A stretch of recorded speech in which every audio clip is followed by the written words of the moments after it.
ఉన్నారు. నేను అందుకే కొత్త ఆలోచన చేస్తున్నాను. ఎన్నికలప్పుడు కూడా చెప్పాను వర్క్ ఫ్రమ్ హోమ్ అని. మీ ఇంట్లో కూర్చొని మీరు పనిచేసే విధానానికి శ్రీకారం చుట్టాలనేది నా ఆలోచన. ఇది చాలా దేశాల్లో ఇప్పుడిప్పుడే ప్రారంభమైంది. తప్పకుండా మీ ఊర్లో కూడా మీ కురవాళ్ళతో సహకారంతో వర్క్ ఫ్రమ్ హోమ్ ఈ ఊరి నుంచి కూడా ప్రారంభించాల్సిన అవసరం ఉంది. అవసరమైతే ఈ ప్రాంతంలో మళ్ళీ వర్క్ స్టేషన్లు కూడా పెడతాం. ఇంట్లో నుంచైనా పని చేయొచ్చు, ఆఫీస్కి పని చేయొచ్చు. చాలా ప్రాంతాల్లో దీనికి బాగా ప్రాక్టీస్ చేస్తున్నారు. దీనివల్ల మంచి ఫలితాలు వస్తున్నాయి. నేను ఒకటే మీ అందరికీ చెప్పేది, ప్రతిరోజు నేను లెక్క వేయమన్నాను, కంప్యూటరైజ్ చేయమన్నాను. ఎవరెవరికి ఉద్యోగాలు ఇచ్చామో, ఏ కంపెనీలు ఇచ్చామో అవన్నీ కూడా లెక్కేసుకుంటూ నేను ఏదైతే చెప్పానో అది చేయడానికి ముందుకు పోతున్నానని చెప్పి కూడా నేను మీకు తెలియజేస్తున్నా. రెండో కార్యక్రమం మీరు చూశారు. ఎప్పుడూ లేని సమస్యలు వచ్చాయి.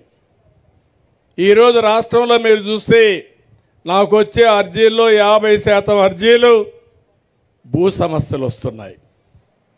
ఎందుకు వచ్చిందో నాకైతే అర్థం కాలేదు. మీ భూమి వేరే వాళ్ళ పేరుతో రాసేసుకున్నారు.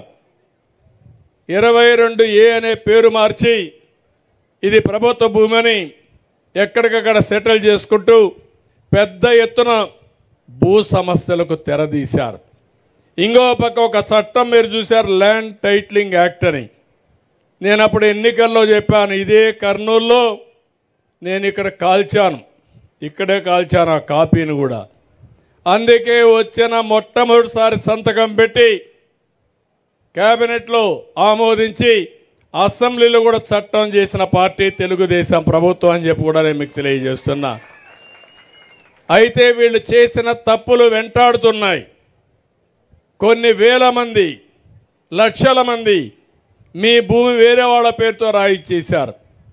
ఇంకో పక్క సర్వే అనే పేరు పెట్టి ఆ సర్వేలో మీరు ఒకసారి చూస్తే ఎక్కడికక్కడ బౌండరీస్ మార్చేసే పరిస్థితికి వచ్చారు, సరిహద్దులు మార్చేసే పరిస్థితికి వచ్చారు. అవన్నీ కూడా సెటిల్ చేస్తున్నాం. ఇంకో పక్క మీ పట్టాదారు పాస్ పుస్తకం మీద ఆనాటి ముఖ్యమంత్రి ఫోటో, మీ తాత, మీ నాన్న, మీ ముత్తాత వాళ్ళు ఇస్తే ఆస్తులు ఇస్తే దానిపైన బొమ్మ వేసుకునే పరిస్థితికి వచ్చాడు. ఇప్పుడు నేను మారిస్తే నేను కూడా నా బొమ్మ వేసుకోవచ్చు. నా బొమ్మ వేసుకోవడం లేదు. రాజముద్రతో మళ్ళీ పట్టాదారు పాస్ పుస్తకాలు మీకు ఇచ్చే బాధ్యత మాది.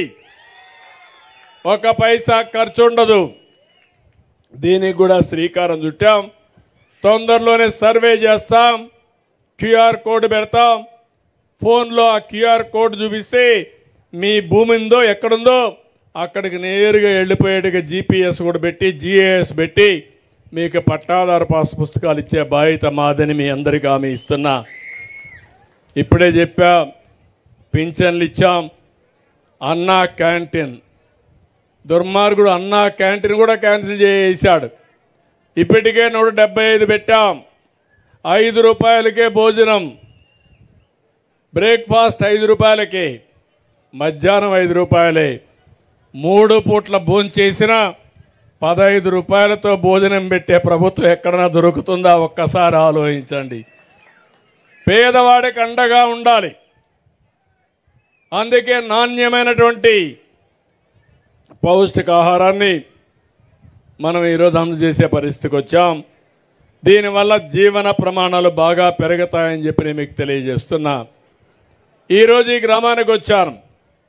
వచ్చినప్పుడు మా వాళ్ళని అడిగాను, చాలా ఎక్సర్సైజ్ చేశారు కానీ ఇంకా స్కిల్స్ గురించి సెన్సస్ చేయలేకపోయారు.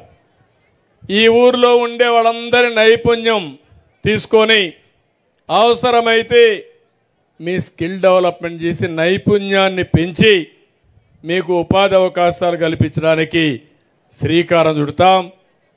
డిసెంబర్ లోపల స్కిల్ సెన్సస్ కూడా చేసి తద్వారా మీ ఆదాయాన్ని, ఉపాధిని పెంచే అవకాశాలు మెరుగుపరుస్తామని చెప్పి కూడా నేను మీకు తెలియజేస్తున్నా.